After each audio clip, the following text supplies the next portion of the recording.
Muy buenas noches a todos, nos volvemos a encontrar.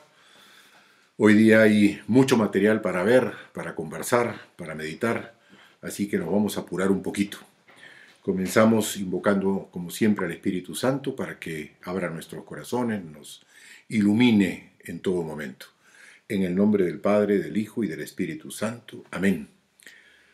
Padre bueno, te rogamos una vez más que nos des tu Espíritu, que ese Espíritu abra nuestras mentes, nuestros corazones para avanzar cada vez más en el conocimiento de ti, en el conocimiento de tu primera iglesia, de tus apóstoles. Inflama nuestros corazones, enardécelos, para que nosotros también podamos, como tus apóstoles, ser testigos de tu resurrección. Te lo pedimos a ti que vives y reinas por los siglos de los siglos. Amén. En el nombre del Padre, del Hijo y del Espíritu Santo. Amén. Bueno, nuevamente buenas noches a todos. Nos quedamos la semana pasada, como ustedes recordarán bien. Pedro había curado a un tullido. Pedro y Juan estaban con el tullido. Y inmediatamente después viene ese gran discurso de Pedro en el capítulo 3, donde Pedro pues le explica un poco a la gente una serie de cosas. Ya la conversamos la semana pasada, no vamos a abundar. Y la gente está enardecida, hay muchas conversiones, y eso va a producir que los ancianos, fariseos, escribas, saduceos, el Sanedrín, se pongan no solamente nerviosos, sino que comiencen a haber problemas con ellos. Entonces, el capítulo 4, como ustedes ya lo han leído, comenzamos con que están Pedro y Juan, y los van a tomar presos. Los jefes de los judíos envían a la guardia, envían a los sacerdotes, y van los saduceos. ¿Por qué? Porque además están predicando sobre la resurrección. Entonces es evidente que pues van los saduceos, que no creen en la resurrección. Eso nos pone frente a un primer elemento que creo que es importante explicar, ¿no? Y es los personajes que aparecen a lo largo de los Hechos de los Apóstoles y también en los Evangelios. Los personajes que son los levitas, la guardia del templo, los fariseos, los saduceos, los escribas, el sumo sacerdote, el Sanedrín.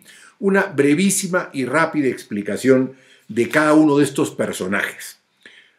Un paréntesis, lo abro y lo cierro. Yo estoy haciendo un documento, conforme vamos avanzando, que se llama Curiosidades y Personajes, donde voy poniendo una serie de cosas y yo espero que al final de las 8 semanas pues les pueda hacer llegar el documento a todos, donde vamos a tener un montón de curiosidades y los personajes que intervienen en cada uno de los capítulos. Entonces, creo que es importante pues ir hablando de cada una de estas cosas. Entremos un poquito a los personajes. Acuérdense que el capítulo 4 comienza diciendo se les presentaron los sacerdotes, el jefe de la guardia, los saduceos. Muy bien, vamos rápidamente a pasar por ellos. ¿Quiénes son los sacerdotes? Aquellos de la tribu de Leví. Ellos han estado predicando en el templo y se aparecen los sacerdotes. Los sacerdotes son los descendientes de la tribu de Leví, consagrados para el servicio del tabernáculo del templo. Entre los 25 y los 50 años actúan como sacerdotes, después de los 50 años ya no. Permanecen siendo levitas, son sacerdotes, son descendientes de la tribu de Leví, que es la tribu sacerdotal de Israel. De las 12 tribus, esta es la tribu sacerdotal, ¿no? La tribu de Leví. Y después de los 50 años, simplemente algunos se convierten en la policía del templo, otros se convierten en cantores, en fin, esos son los levitas, ¿ok? Vamos avanzando un poquito. Después podemos ver la guardia del templo.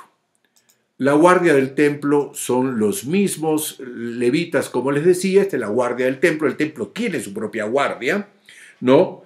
y son los llamados los Hasanim, ¿no? Son los levitas mayores de 50, ya lo hemos dicho, son la policía del templo. Además, esta guardia del templo también ayuda en actos litúrgicos, hacen labores de limpieza, etc. Otros personajes son los saduceos. Aquí tenemos a los saduceos. Ok, vamos a correrlo un poquito acá para que se vea clarísimo. Estos son los saduceos. ¿Quiénes son los saduceos? Los saduceos pertenecen a la clase alta. Normalmente se sometían a los extranjeros, es decir, al poder extranjero. ¿Y para qué? Para mantener los cargos políticos. Ellos contaban con que los cargos políticos serían para ellos. Ellos niegan la intervención de Dios en la vida de cada persona, niegan la resurrección después de la muerte, niegan los espíritus angélicos, los ángeles, y no creían verdaderamente en la venida del Mesías, en el fondo. Son descendientes de aquel sumo sacerdote Sadoc de la época de los macabeos. Eran los entendidos, decían que eran los justos, los rectos, los que nunca tenían problemas ni fallaban. Estos eran los saduceos. Luego vienen los fariseos. Aquí tenemos a los fariseos. Estos son la clase media de Israel. Ellos forman un partido, el partido de los fariseos. Son una escuela de pensamiento judío, creen en la resurrección, creen en la venida del Mesías, en fin, creen en la ley. Ellos se basan fundamentalmente en la ley y la ley lo es prácticamente todo para ellos, ¿no? Luego podemos ver a los escribas. Aquí tenemos al escriba. El escriba es un perito de la ley. Habían escribas también en Egipto, pero si nos ceñimos a los judíos, los escribas en Israel son los peritos de la ley. En la mayoría son fariseos, suelen ser fariseos, son los que copian la Sagrada Escritura, son muy meticulosos para copiar la Sagrada Escritura. Estos son los escribas. Luego vienen el sumo sacerdote, ¿ok? Estos son el sumo sacerdote y luego va a ser los principales del pueblo. El capítulo 4 nos habla justamente de... el capítulo cuarto, el capítulo 4 nos va a hablar de sumos sacerdotes, ¿no? Que son los ancianos, y fundamentalmente el sumo sacerdote de Israel es el nombre del más alto dignatario del antiguo Israel, es el más alto dignatario religioso, es el principal y primer sacerdote, y normalmente el sumo sacerdote es un saduceo. Fíjense que los saduceos siempre están tratando de guardar los puestos no solo políticos, sino también los puestos religiosos. Luego nos viene el rabino. Acá tenemos al rabino, ¿no? El rabino, los rabinos son los que se hacen cargo en última instancia de las sinagogas. El rabino es el maestro, es el sabio de la Torá, de la ley judía. Son los que dirigen las sinagogas. Y después del año 70 de la destrucción del templo por los romanos, los rabinos van a terminar siendo la única autoridad religiosa en el fondo, ¿no? Por último, tenemos al Sanedrín. El Sanedrín es la Corte Suprema de la ley judía. La misión era administrar justicia, interpretaban la Torá, aplicaban la Torá, que era la ley sagrada, y era una asamblea de por lo menos un mínimo de 23 jueces o un máximo de 71. ¿Por qué 71? Porque eran los 70 ancianos más Moisés, 71, ¿ok? Acuérdense que el Señor le dice a Moisés, coge 70 de entre los ancianos de Israel y haz la asamblea de Israel. En el Sanedrín hay fariseos y hay saduceos, de los dos, ¿ok?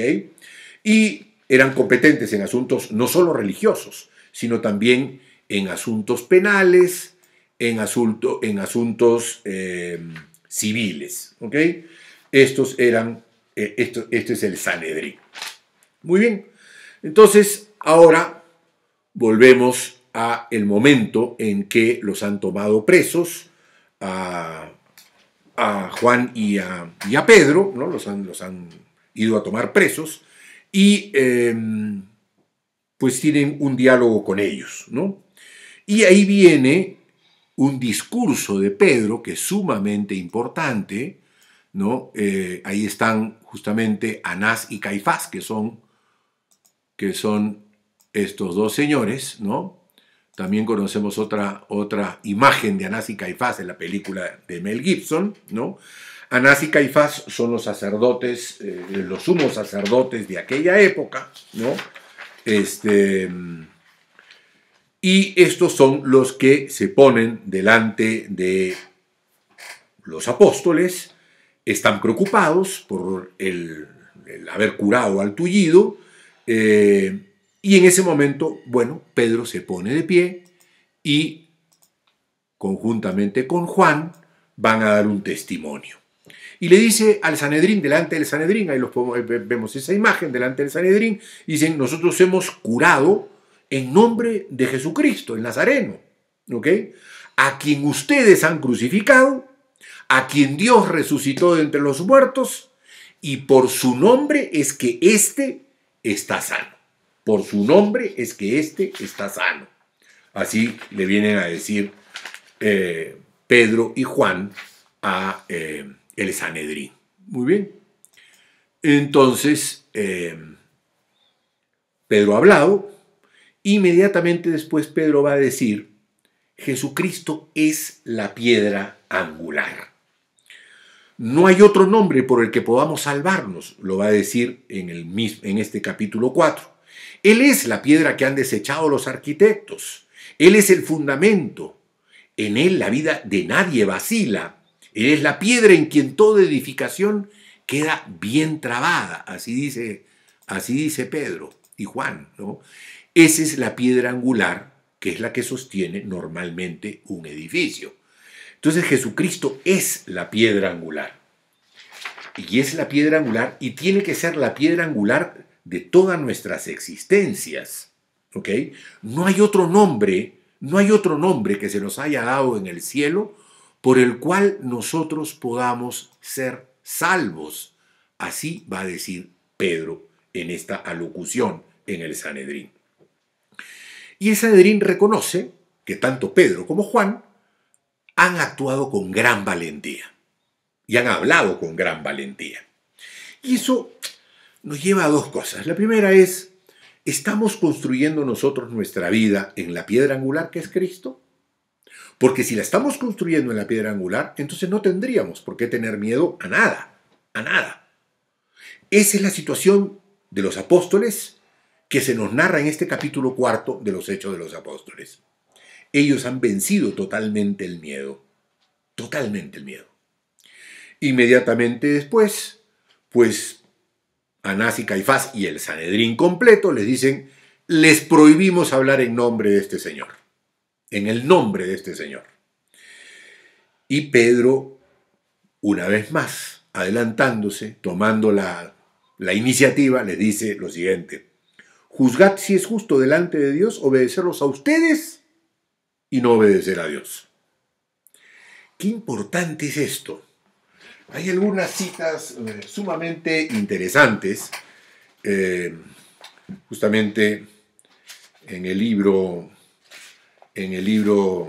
de Escúchame, estoy a la puerta y llamo, ¿no?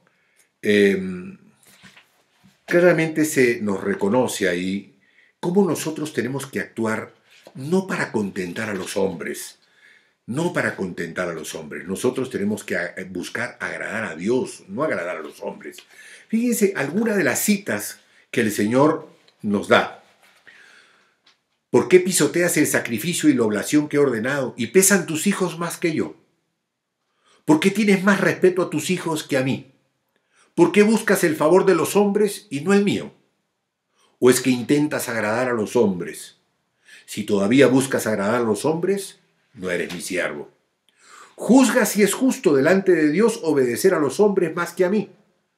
Tienes que obedecerme a mí antes que a los hombres, pues te he juzgado apto para confiarte el Evangelio, para que lo prediques, no buscando agradar a los hombres, sino a mí, que soy quien examino los corazones. Entonces, Pedro y Juan son muy claros. Nosotros no podemos obedecerlos a ustedes, nosotros tenemos que obedecer a Dios. Nosotros tenemos que obedecer a Dios. Evidentemente, rechinan los dientes en el Sanedrín, no saben qué hacer con Pedro y con Juan, porque además el tullido es mayor de 40 años. No sé si les habrá llamado la atención esa pequeña tingencia que hace Lucas. ¿Qué significa tener 40 años? La mayoría de edad judía. ¿La mayoría de edad en qué sentido? En el sentido de que hay un cambio de generación en la persona. ¿Ok? Entonces, a los 40 años, el número 40, ustedes saben bien que es un número pues muy particular. Es un número que sobre todo se usa para señalar pruebas, exámenes. ¿Ok? Nosotros sabemos que el diluvio duró 40 días y 40 noches. Israel pasó 400 años en Egipto, 40 por 10. 40 años en el desierto, por la desobediencia que tienen frente a Dios. Cristo estuvo 40 días en el desierto, justamente, ¿no? Israel, pues, escuchó la predicación de Jesús durante 40 días después de la resurrección en la ascensión. Entonces, el número 40 tiene un simbolismo propio.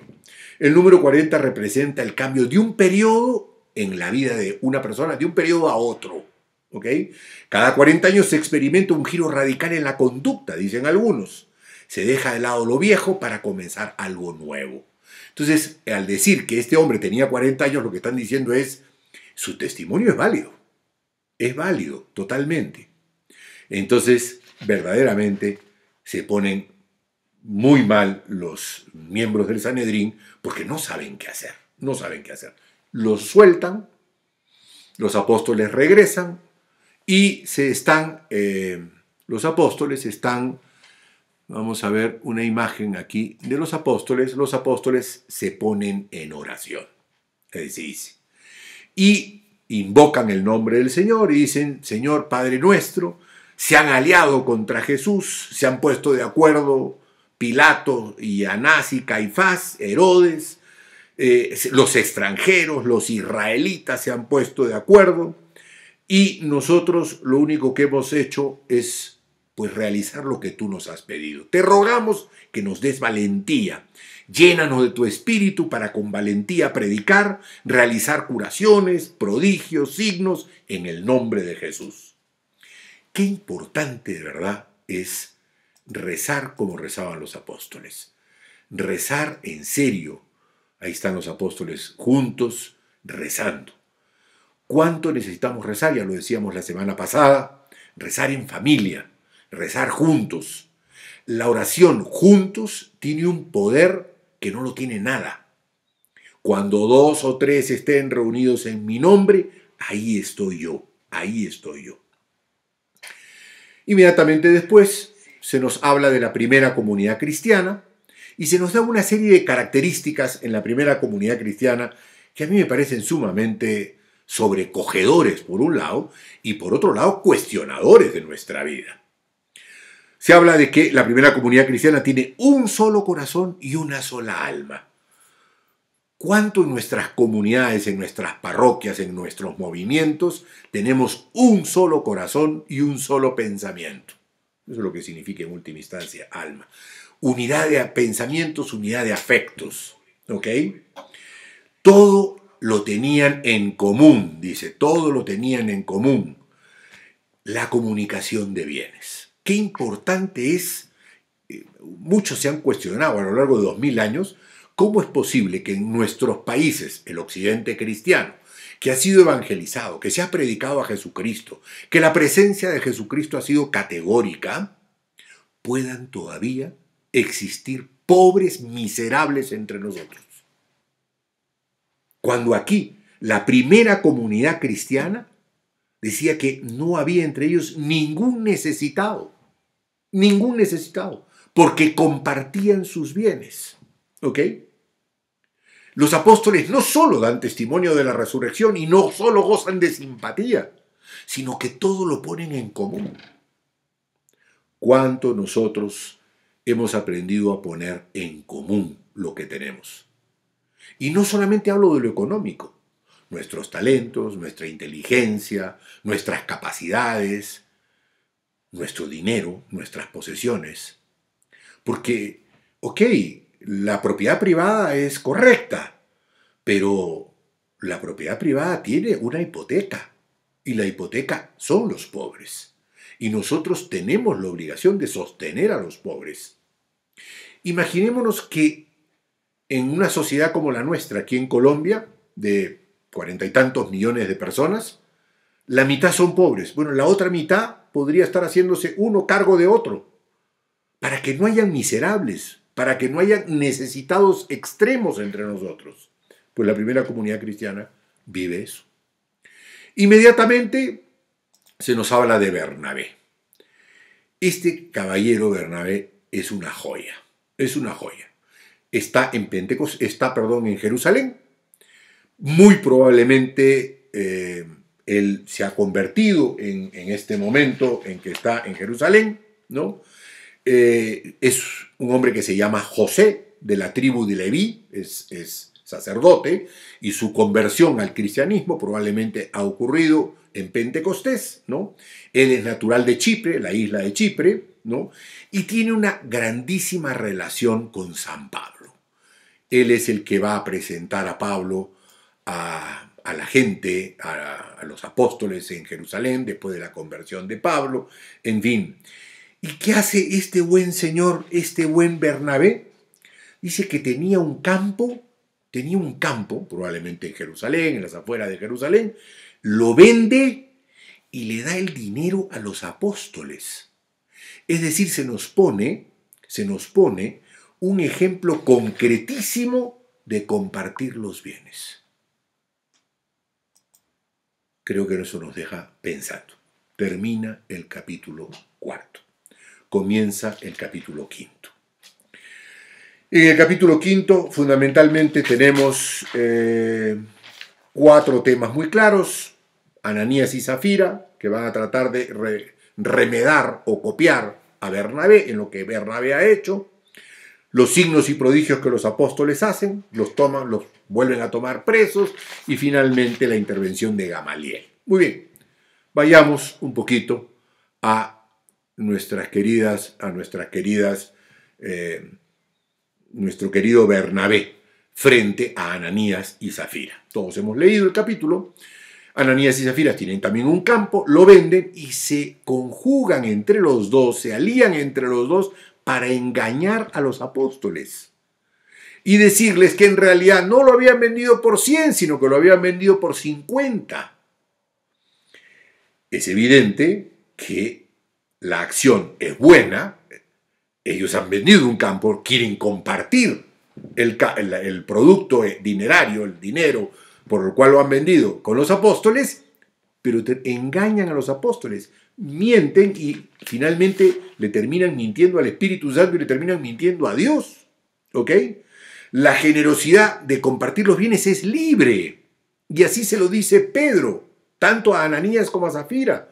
Oye, pero si el campo era tuyo, el producto de la venta del campo era tuyo, ¿por qué tenías que engañar? Bastaba que dijeras, lo vendía 100, pero acá te regalo 50.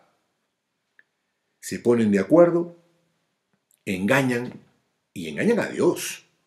A Dios no se le puede engañar. ¿Cuántas veces nosotros jugamos doble vida? Jugamos doble vida y estamos intentando engañar a Dios. A Dios no se le puede engañar. Esto es lo que hacen Ananías y Zafira. ¿Qué se produce?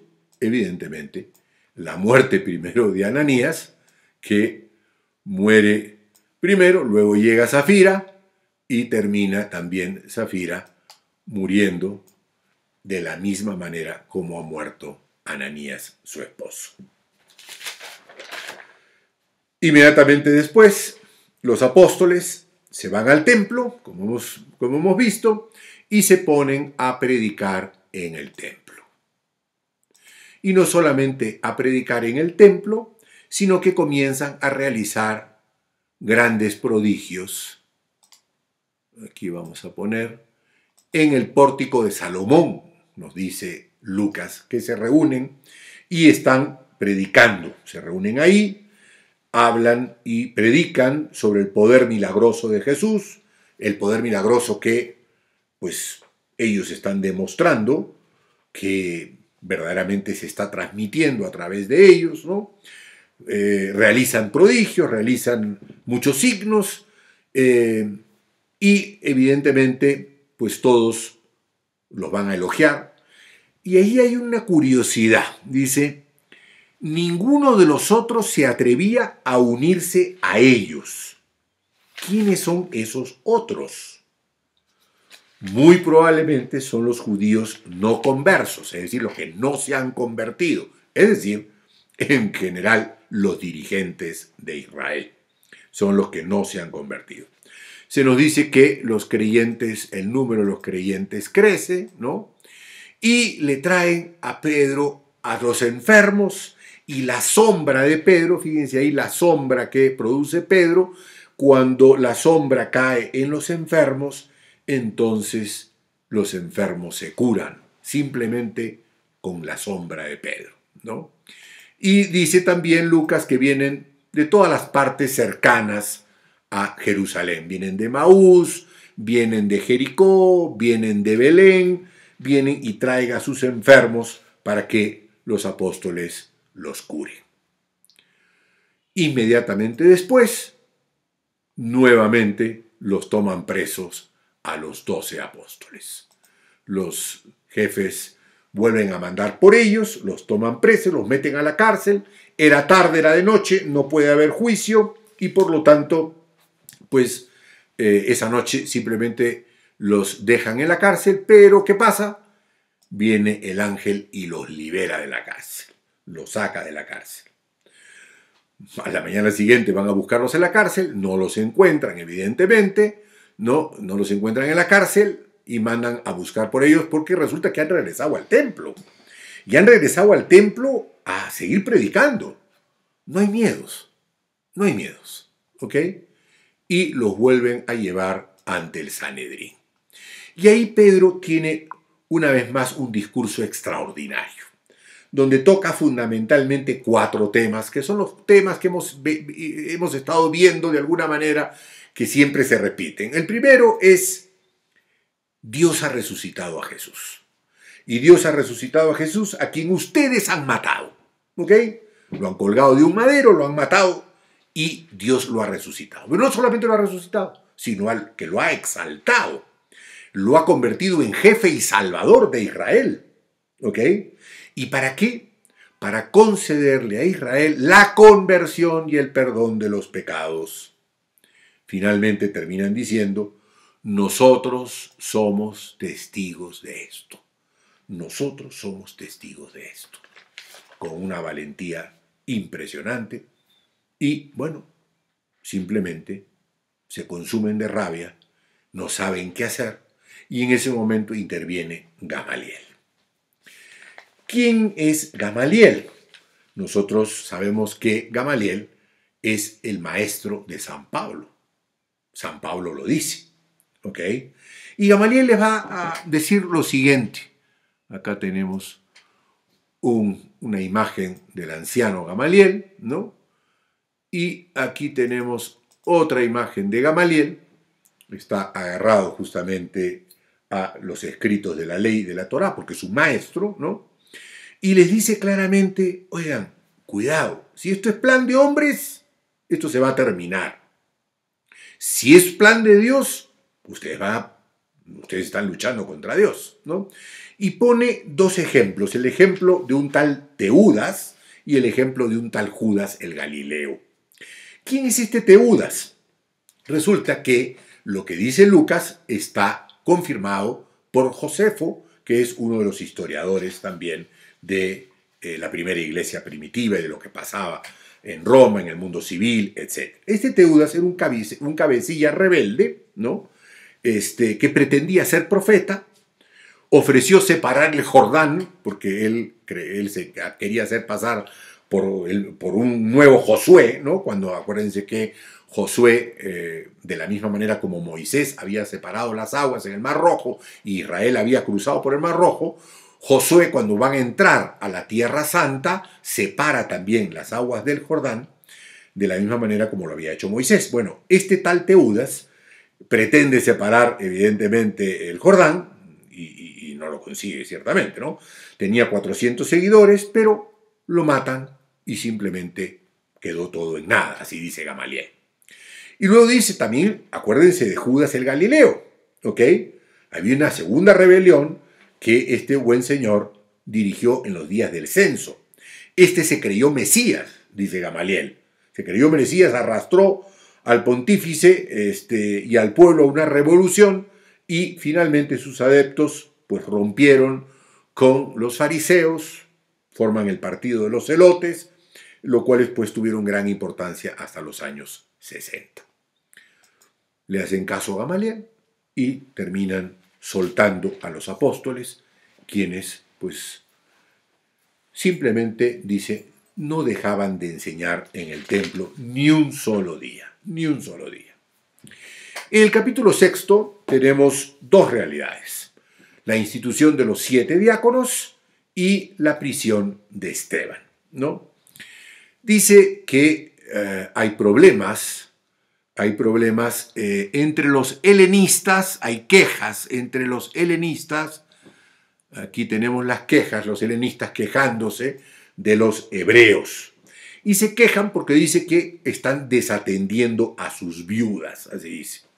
Aquí hay 3 términos que son interesantes. Dice, habla de discípulos, por aquellos días al multiplicarse los discípulos, dice. Hubo quejas de los helenistas contra los hebreos. Muy bien, los discípulos, se les llama discípulos ahora a todos los cristianos. Ya no son los discípulos solamente de Jesús que lo seguían cuando Jesús estaba vivo. No, ahora los discípulos son los cristianos. ¿Ok? Los helenistas son los judíos que no eran autóctonos de Israel. Eran judíos que habían venido de fuera de Palestina y que ya en Jerusalén tenían sus sinagogas propias, ¿ok? Donde todo se leía en griego, donde se pensaba de una manera bastante helenista. Mientras que los hebreos eran judíos nativos de Palestina, en sus sinagogas se hablaba arameo y se leía la Biblia en hebreo, ¿ok? Entonces, esos son los discípulos, los helenistas y los hebreos. Y dice que se quejan porque sus viudas, las pobres viudas, están siendo pues maltratadas, no tenidas en cuenta.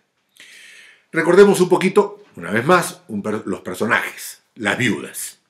La mayoría de las veces, las viudas pues son sinónimo de indigencia. Han perdido al marido, se han quedado sin marido, y normalmente el hijo, el primogénito, hereda, si es que había algo que tomar en herencia, hereda.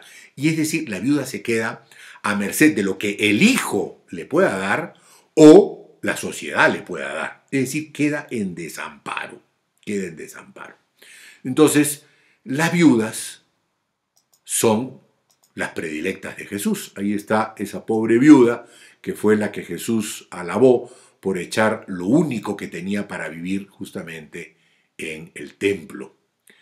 Entonces se quejan por esta situación los helenistas, y los apóstoles, con gran inteligencia y gran prudencia, quieren solucionar el problema y dicen lo siguiente. Primero, no es conveniente, dice, que nosotros descuidemos la predicación de la palabra. Pero nosotros vamos a seguir predicando la palabra, eso es a lo que el Señor nos ha llamado. Lo segundo es, dice, nosotros tenemos que dedicarnos también a la oración. Pero por otro lado, hay que resolver el problema, porque se ha generado un problema. Hablábamos pues de que en la primera comunidad cristiana todo era una maravilla y que todo era un solo corazón y un solo pensar. Bueno, también había problemas, y acá se han suscitado los problemas. Los apóstoles dicen, no conviene que nosotros elijamos. Entonces le piden a los discípulos que les presenten 7 candidatos, 7 hombres, y ponen entre los candidatos algunas condiciones fundamentales, ¿ok? Les piden estos 7 candidatos que sean, primero, de confianza de todos. Esa es la primera condición. Segundo, que sean hombres espirituales, hombres llenos del Espíritu Santo. Y tercero, que sean hombres sabios, prudentes. Si nos damos cuenta, los 7 nombres elegidos para los 7 diáconos son griegos, son nombres griegos. Por lo tanto, los hebreos deben haber permitido que los helenistas eligieran a estos 7 hombres de ellos, de la gente de ellos. ¿Para qué? Justamente para que no hubiera problemas y ellos supieran tratar a las viudas, ¿ok? A sus viudas. Entonces se eligen a estos 7 hombres. El número 7, otra curiosidad. Fíjense, esta es la tierra de Israel cuando Israel llega. Vamos a poner otra que está un poquito más clara, que es esta. Y ahí ustedes habrán visto que hay algunos nombres que están subrayados, ¿no? Hititas, heveos, pericitas, jebuseos, amorreos. Aquí tenemos otro plano donde ya está de una manera mucho más clara. Estos 7 pueblos son los 7 pueblos, digamos, que Israel tuvo que vencer a lo largo del tiempo. Bueno, hablemos del número 7 un instante, ¿ok? El número 7, una vez más, es un número importante en la Sagrada Escritura. Y a menudo aparece en relación a las cosas de Dios, ¿ok? Pedro, ¿tengo que perdonar, Señor, 7 veces? No, 70 veces, 7 veces 7, hasta 70 veces, Pedro, ¿no? El autor del Apocalipsis, es decir, San Juan, va a mencionar este número 54 veces y va a describir realidades divinas cuando menciona el número 7. Por ejemplo, habla de las 7 iglesias, los 7 espíritus, las 7 trompetas, los 7 candelabros, los 7 cuernos, los 7 ojos del cordero, los 7 truenos, las 7 plagas, las 7 copas derramadas, en fin. El número 7 designa a la perfección, designa siempre la perfección y también la perfección en el mal. Por eso es que les ponía yo las 7 naciones que eran el problema que Israel tuvo que vencer cuando entró justamente a Israel, ¿no? Entonces, bueno, eligen a 7 diáconos. ¿Se acuerdan cómo se eligió a Matías? El Urim y el Tumim. Muy bien, ahora se cambia la manera de elegir. Ahora la elección es primero presentar a los candidatos y luego la imposición de las manos.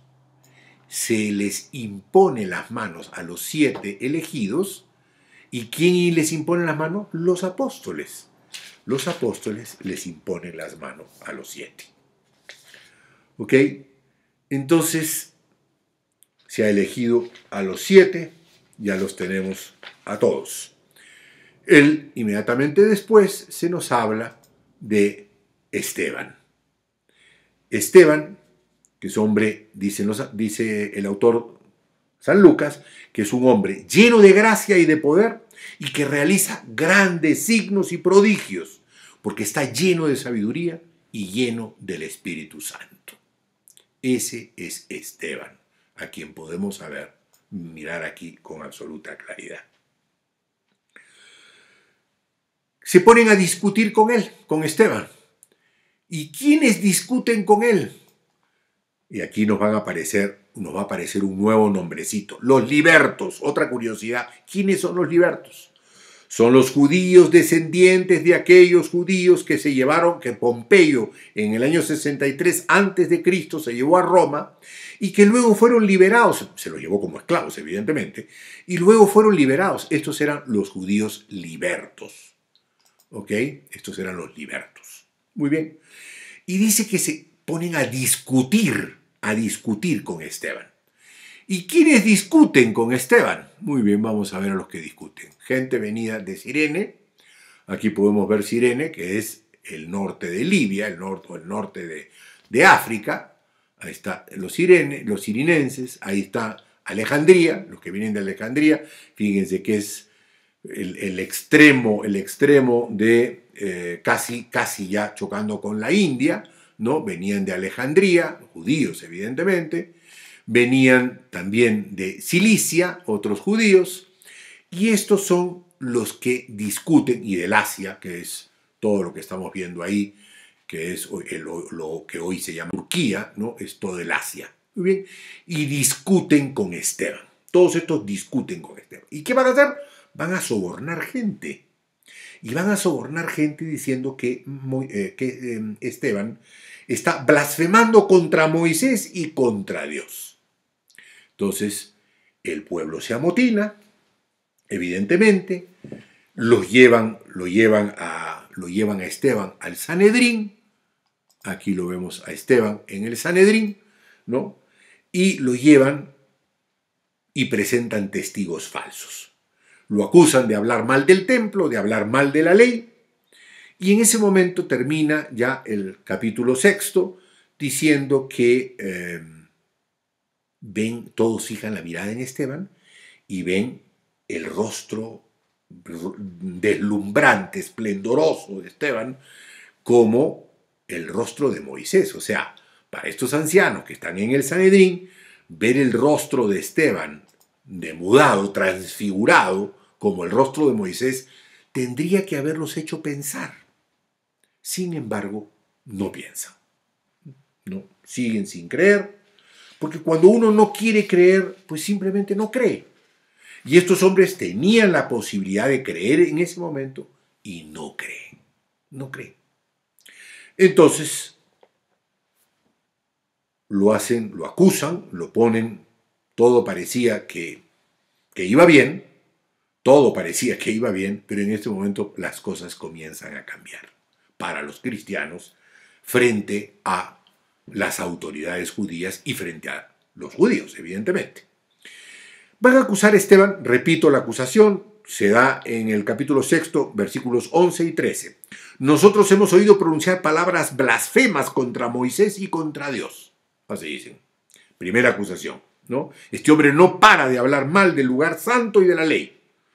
Contra Moisés y contra Dios. Y la segunda acusación dice, él ha dicho que Jesús destruirá el templo y cambiará las costumbres de Moisés. De eso acusan, evidentemente, a Esteban. Ahí lo están acusando a Esteban de estas dos realidades.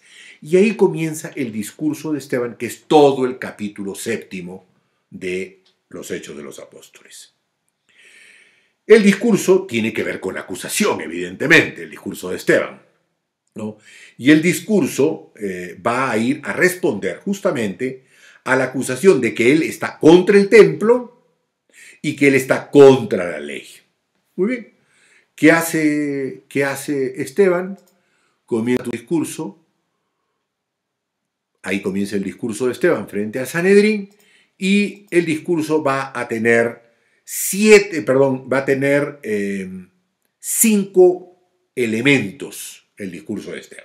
El primero es la historia de Abraham, versículos del 2 al 8. Luego la historia de José, versículos del 9 al 16. José en Egipto, la historia de Israel en Egipto, los 400 años que pasa ahí. Tercero, la historia de Moisés, del versículo 17 al 43. Esa es quizá la parte más larga del discurso, justamente porque lo están acusando de que va contra Moisés. El cuarto tema habla de la tienda del encuentro y del templo. Lo han acusado de que él está contra el templo, de que ha dicho que Jesús va a destruir el templo.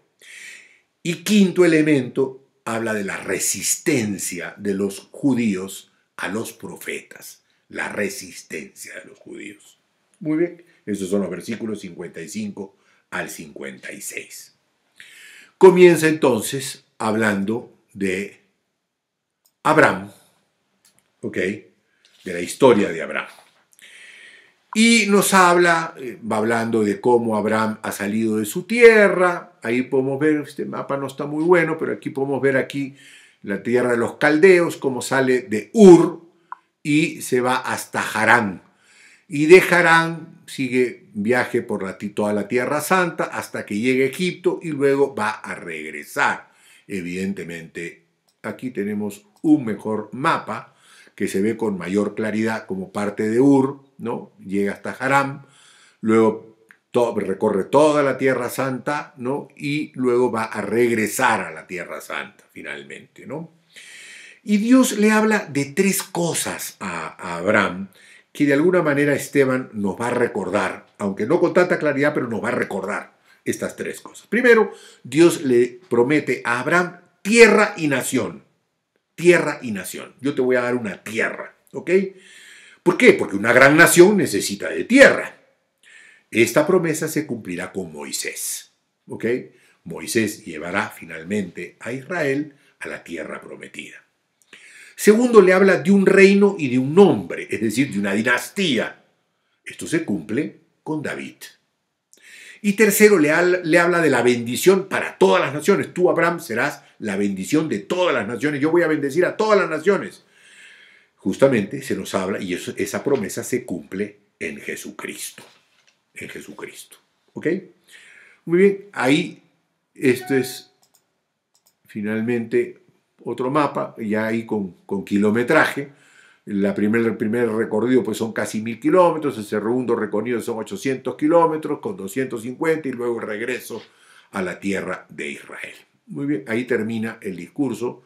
Tenemos a Abraham con Isaac, recordaremos ese episodio, lo recuerda Esteban. Y terminado el discurso, en el versículo 8 sobre Abraham, comienza a hablar de José. Comienza con Jacob, evidentemente, papá de José, el Jacob, hijo de Isaac, ¿no? Y comienza a hablar de la historia de José en Egipto.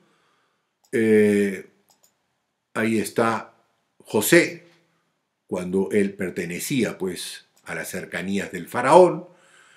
La llegada de los hermanos de José nos cuenta toda la historia, cómo pues los hermanos van, lo buscan, se reconcilia José con sus hermanos que lo habían vendido, etc.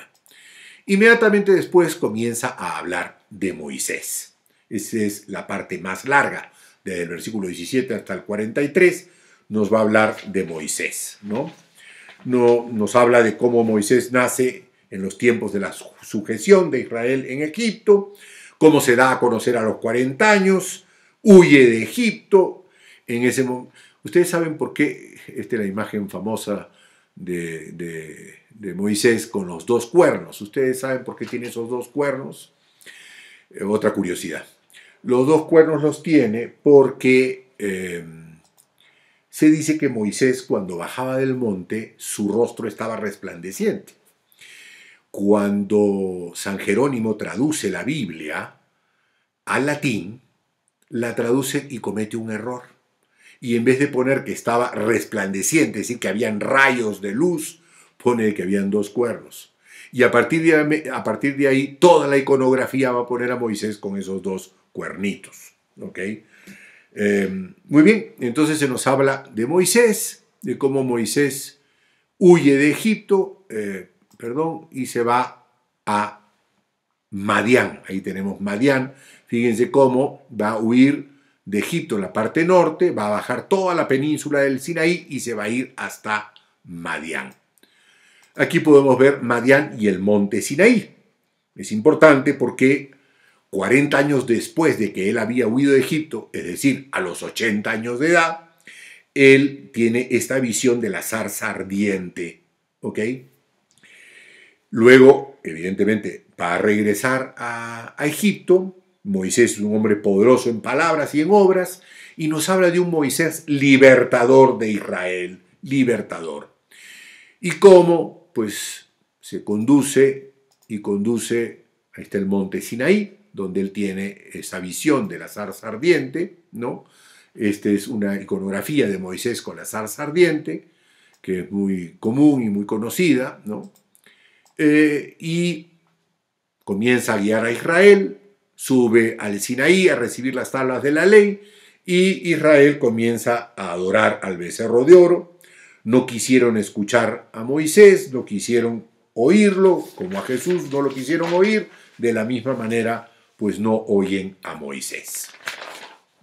Después de hablar de Moisés, va a comenzar a hablar de la tienda del encuentro.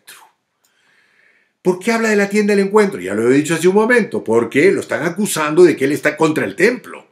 Entonces Esteban, que es un tipo sabio, conocedor de la Escritura, pues habla de la tienda del encuentro, para decir justamente que Dios no necesitaba de un templo, Se pasa muchísimos años sin templo, viviendo y recorriendo con los israelitas en la tienda del encuentro. Mirándola por dentro, esta es la parte de los santos, el lugar de los santos, la parte más al fondo es el Sancta Sanctorum, como ya lo hemos explicado la vez pasada. Aquí está pues la mesa de la preposición, el altar del incienso, está el candelabro de los 7 brazos, en fin. Esta es la tienda del encuentro. Y aquí podemos tener, otra versión de la tienda del encuentro, donde vemos los mismos elementos, el candelabro, el altar del incienso, en fin. Muy bien, ahí está Esteban, y Esteban, después de haber hablado todo esto, comienza a hablar de la resistencia de los israelitas. Los israelitas siempre se resisten, ¿ok? Y se han resistido a los profetas, los han matado, son duros de mente, de corazón, siempre se resisten al Espíritu Santo, siempre persiguen de la misma manera como han perseguido a Jesús. De la misma manera, ¿ok? Y en ese momento, Esteban, hablando con absoluta sinceridad delante del Sanedrín, habla de lo que él está viendo y dice, estoy viendo la gloria de Dios, estoy viendo justamente a Jesús que está al lado del Padre, ¿no? Estoy viendo los cielos abiertos y al Hijo del Hombre de pie a la derecha de Dios, dice, versículo 56 del capítulo 7. Al oír eso, simplemente el Sanedrín entra en histeria absoluta, se tapan los oídos, se abalanzan contra él, lo sacan fuera de Jerusalén y comienzan a lapidarlo, es decir, a matarlo, ¿no? Otra curiosidad, la lapidación. Nosotros sabemos que en las Sagradas Escrituras la lapidación es un medio de ejecución muy antiguo, consistente en que le lancen piedras, justamente, como lo estamos viendo en la imagen, en el caso de Esteban, lancen piedras contra el reo hasta matarlo, ¿no? Ciertamente es una muerte muy dolorosa, pues una muerte lenta, pero muy dolorosa, ¿no? ¿Por qué se lapidaba de acuerdo a la ley hebrea? ¿Cuáles eran las razones por las cuales se lapidaba a un reo? Por tocar el monte Sinaí. Si es que un buey cornea a un hombre, el buey es lapidado. Si se viola el descanso del sábado, se lapidaba al que lo violaba. Por evocar espíritus o practicar la adivinación, el ocultismo. Por blasfemar contra Dios, la idolatría, por justamente dar adoración a otros dioses. No obedecer a los propios padres, también por eso podía ser lapidado. Casarse con una virgen, sin ser virgen, casarse sin ser virgen pretendiendo ser virgen. Eso también era gravísimo y se lapidaba. Tener relaciones un hombre y una mujer casada con otro hombre, se lapidaba. La blasfemia, los sacrificios humanos, en fin. Habían muchas razones por las cuales se lapidaba. Y en ese momento, Esteban es lapidado y muere. Y muere, dice claramente aquí, y dejan los mantos a los pies de un hombre llamado Saulo, de un joven Saulo. Este joven, en fin, la imagen es un Saulo ya mayor, ¿no? Pero San Lucas nos habla del joven Saulo, y para decir que era joven es porque Saulo tenía entre 30 y 40 años, ¿no?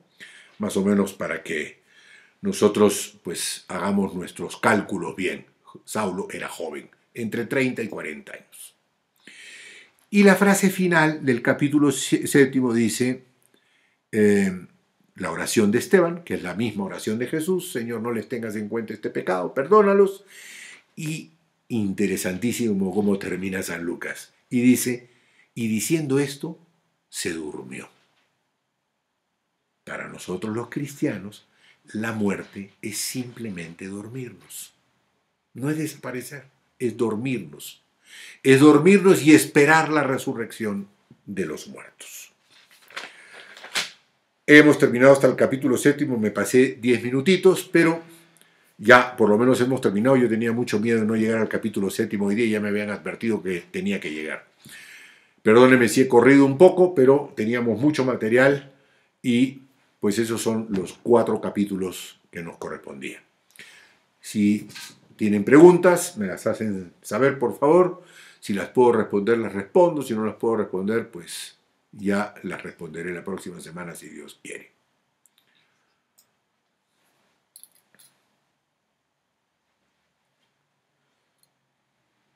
Tienen el link de las preguntas y tienen el link, me decían ahora que les recordara también el link, no solo para las preguntas, sino para la asistencia y el link para evaluar también, para que me evalúen. Dice que quieren que me evalúen. Muy bien. Entonces, a ver, Raimundo, preguntas. Si podrías, por favor, volver a explicar la diferencia que hay entre el sumo sacerdote y el rabino. ¿Cuál es la diferencia entre ellos? Bueno, es que el sumo sacerdote, acuérdense que actuaba y existía cuando había templo. Los rabinos son los que actúan en las sinagogas, ¿ok? Ya en la época de Jesús habían sinagogas, lo acabamos de comentar, la sinagoga de Sirene, la sinagoga de los helenistas, habían distintas sinagogas. Los rabinos eran los que estaban en las sinagogas y eran la autoridad religiosa en la sinagoga, eran hombres sabios, eran maestros, comentaban la ley. El sumo sacerdote era un saduceo, normalmente, y el sumo sacerdote actuaba en el templo, era el único que podía entrar en el lugar de la Santa Sanctorum, acuérdense. Aquí cuando hemos recorrido nuevamente hemos recorrido la tienda del encuentro, al final hemos visto la Santa Sanctorum, ¿no? Ahí es donde estaba, aquí está, aquí es donde actuaba el sumo sacerdote. Esa es la diferencia que hay. Padre, ¿hasta dónde va esa exigencia de compartir los bienes? ¿Cómo saber hasta dónde debe dar o compartir cada uno? ¿Eso quiere decir que los lujos están mal? Son dos preguntas distintas. ¿Hasta dónde va el compartir los bienes? Santa Teresa de Calcuta diría hasta que te duela. Yo creo que la caridad, la limosna, no puede ser lo que me sobra, lo que se me cae del bolsillo. La caridad tiene que doler. Si no duele, no termina siendo caridad. ¿Hasta dónde tiene que llegar eso? Verdaderamente, pues hagámonos. Si cada uno se hiciera cargo de un indigente, no es que tampoco te quedaría sin nada. Además, como el mismo San Pablo lo dice, es palabra de Dios, el mismo Señor nos lo dice a través de San Pablo, dice, no se trata de que tú pases necesidad para que otro tenga abundancia. No, de eso no se trata. De lo que se trata es que seamos conscientes que si somos cristianos, a nosotros nos tiene que doler que haya un indigente, un necesitado, que no tiene que comer a nuestro lado. Nos tiene que doler. Y por lo tanto tenemos que buscar solucionar ese problema. ¿Ok? La mejor solución es darle trabajo. Si no podemos darle trabajo, por lo menos démosle de comer. Ayudémosle con un techo, con ropa, lo que sea necesario. Pero no pueden haber indigentes a nuestro lado. Que los lujos están mal. Depende del lujo, ciertamente. Y depende si eso cachetea a un pobre. Es decir, si verdaderamente terminamos con que nuestros lujos, pues, están dando un testimonio muy malo de nosotros los cristianos y finalmente estamos siendo factores de escándalo para los demás. Entonces, nadie dice que uno no pueda tener ciertas cosas que sean bonitas y que incluso pues, vayan más allá de la necesidad. Pero si es que yo voy a tener un lujo y al costado mío va a haber un pobre, indigente, muriéndose de hambre, eso sería un pecado.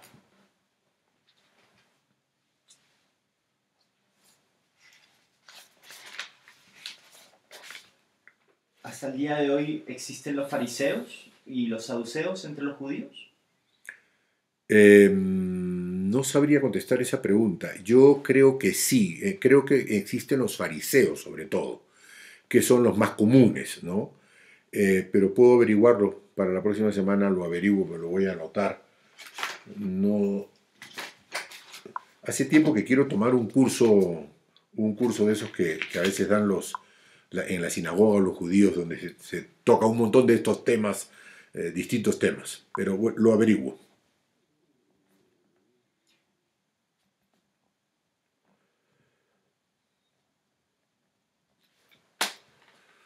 ¿Alguna otra pregunta? Sí. La tierra prometida es la misma donde vivió Abraham, Jacob y sus hijos, y que ellos dejaron para ir a Egipto cuando el hambre invadió su tierra. O sea, a ver, no, cuidado. Ciertamente, Abraham, ya lo hemos visto en las rutas, esas que pusimos aquí justamente de Abraham, la ruta de Abraham, Abraham llega a la tierra que el Señor le da. Quizás esta es mejor, esta. Se dan cuenta cómo pasa, bueno, sube primero desde Ur, que es Babilonia, hasta Haram, y de Haram va a bajar, cruza Siria, cruza en parte del Líbano, Siria, y llega a Israel, ¿ok? Y luego se va a ir a Egipto, y luego Abraham va a regresar, ¿ok? Abraham está ahí y el Señor le promete esa tierra, le promete esa tierra. Se habla de cómo Abraham va a ofrecer a Isaac al monte Moira, el monte Tabor, que hoy día que vendría a ser Jerusalén. Entonces Abraham está ahí. El sumo sacerdote Melquisedec, ¿se acuerdan que le ofrece el diezmo a Abraham? Se lo ofrece ahí, en Jerusalén. Entonces, Abraham ha vivido ahí y Jacob y sus hijos han vivido en la Tierra Santa. Y luego van a Egipto en el momento del hambre, aquellos 7 años famosos de gran hambre, y se terminan quedando ahí 400 años en Egipto. Y luego van a regresar a la tierra prometida. Al ser Saulo discípulo de Gamaliel, ¿no debería también haber acogido aquello que su maestro dijo en el Sanedrín? Debió haberlo acogido, pero parece que Pablo, como él mismo lo dice después, mucho tiempo después, era muy celoso de la ley judía, muy celoso, ¿no? Y en última instancia, pues se vuelve perseguidor, pero luego de su conversión, ¿en quién se convierte, no? Entonces, sí, no lo siguió, aparentemente no escuchó a su maestro, a Gamaliel en ese momento. De pronto no estuvo en el Sanedrín en ese momento Pablo, ¿no? Cuando Gamaliel dijo eso, porque además estaban reunidos los 70 ancianos o los 71 ancianos, y Pablo no era un anciano, entonces no podía estar ahí. Ahora, que Gamaliel se lo puede haber dicho a él, porque era evidente que Pablo era su discípulo y iba a la escuela de Gamaliel, sí, se lo pudo haber dicho, pero de repente no se lo dijo. ¿Y cómo acompañaba Gamaliel a Pablo? ¿Y por qué fue tan importante su posición para dejar ir a los apóstoles? Porque Gamaliel era un hombre de mucho prestigio en el Sanedrín. Entonces, cuando Gamaliel les hace tomar conciencia a los miembros del Sanedrín, que mira lo que ha pasado con Teudas, mira lo que ha pasado con Judas el Galileo, y todo quedó en nada, déjenlos ir. Si esto es de hombres, esto va a morir solito, tranquilos, ¿ok? Entonces, yo creo que eso es un argumento muy poderoso que convence a una persona sensata. Entonces, claro, podríamos decir, oye, pero los miembros del Sanedrín muchas veces han demostrado que no son sensatos. Bueno, pero en ese momento lo fueron, pues. Y soltaron a los apóstoles, ¿ok? ¿Cómo acompañaba Gamaliel a Pablo? Es una escuela de fariseos. Pablo es un fariseo, y es un fariseo devoto, y ha sido educado en la escuela de Gamaliel. Normalmente los judíos devotos, los fariseos devotos, tenían un maestro. Y Pablo termina teniendo a Gamaliel por maestro, que no es poca cosa haber tenido a Gamaliel por maestro, ¿no? ¿Cómo lo acompañaba? Bueno, siendo un maestro que le va enseñando la ley, lo va aconsejando, como un maestro, no como un profesor, como un maestro, que te va educando y te va formando, no solamente en la literalidad de la ley, sino como persona, como judío de bien. 2 preguntas. ¿Tiene algún árbol genealógico de la descendencia de Abraham? Y por otra parte, sobre el dormirse al final de la vida de Esteban. Después de la muerte, ¿cuándo es el juicio de cada uno y cuándo es la resurrección de la carne? El árbol genealógico de Abraham no lo tengo. Habrá que buscarlo, de repente se puede buscar en internet y encontramos algo. El dormirse, en el momento en que uno muere, es decir, en el momento que dormimos, hemos muerto a este mundo, a esta vida, muere nuestro cuerpo, en ese momento se da el juicio personal de cada uno, el juicio personal. En ese momento comparecemos ante Jesucristo. En ese momento nosotros vamos a ser juzgados por nuestras buenas obras o por nuestras malas obras. Ese es el momento del juicio. Eso está con absoluta claridad en la carta a los Hebreos, que se dice que le escribió justamente Bernabé o Barnabás, el que va a presentar a Pablo. Acuérdense que a Bernabé lo tenemos al final del capítulo 4, que vende el campo y es absolutamente generoso y entrega el producto de la venta. Este Bernabé es el que era un levita, es decir, sacerdote de Chipre, era un judío, que luego va a acompañar a Pablo, o que más bien Pablo lo va a acompañar a él en el primer viaje de evangelización. Es Bernabé el que lo lleva a Pablo, y luego Bernabé lo acompañará a Pablo en los otros viajes, y sobre todo lo acompañará en la gran evangelización de todo el Asia. Este Bernabé se dice que escribió la carta a los Hebreos, que muchísimo tiempo se decía que la había escrito Pablo, ¿ok? San Pablo. Pero hoy día no se sabe a ciencia cierta quién la escribe y muchos se inclinan por Bernabé. ¿A qué vino eso? Ya no me acuerdo. Pero bueno, definitivamente nosotros somos juzgados en el mismísimo... porque era por la carta a los Hebreos. Porque en la carta a los Hebreos se nos dice, en el momento de la muerte se da el juicio final y punto. Ya no hay otra vida. Ya no sé, nosotros no creemos en la reencarnación, eso de que primero fui vaca, ahora soy persona, y si me porto mal termino siendo gusano. No, eso nosotros creemos en la resurrección de los muertos. Entonces se da el juicio personal. Voy al cielo, voy al infierno, voy al purgatorio, ¿ok? De acuerdo al juicio. Finalmente, cuando vuelva Jesucristo en la segunda venida en gloria, será la resurrección de los cuerpos. Ustedes dirán, ¿y qué es eso? Nuestro cuerpo resucita como el cuerpo de Cristo. Si nosotros en el día que morimos se nos juzga y vamos al cielo, en el cielo no estamos completos. Nosotros somos cuerpo, alma y espíritu. ¿Ok? Vamos a estar en alma y espíritu, en psique y en neuma. Pero la sarx, el cuerpo, no va a estar en el cielo hasta la resurrección de los cuerpos. Ahí vendrá nuestro cuerpo y se unirá a nuestra psique y a nuestro neuma. Estaremos completos y por lo tanto la felicidad será absoluta y total. Ese privilegio solo lo tiene María antes de la resurrección final.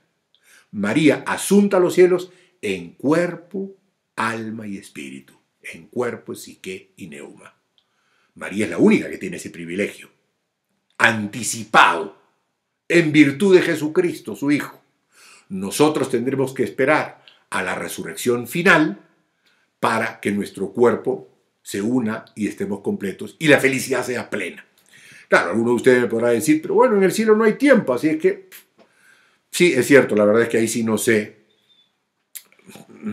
porque no hay tiempos, ¿no? Últimas 3 preguntas. A ver, sí, porque ya nos estamos pasando. Últimas 3. ¿Por qué los apóstoles dieron a José el sobrenombre de Bernabé? Porque probablemente así lo llamaban. O sea, incluso creo que lo dice José, llamado por los apóstoles Bernabé, que significa hijo de la exhortación. ¿Por qué le pusieron el nombre de Bernabé? No sé, no lo he encontrado. Nunca he leído por qué le pusieron ese nombre. Probablemente tenía los dos nombres, ¿no? Barnabá, hijo de Barnabá, o sea, José. No sé, pero aparece con absoluta claridad ese nombre, ¿no?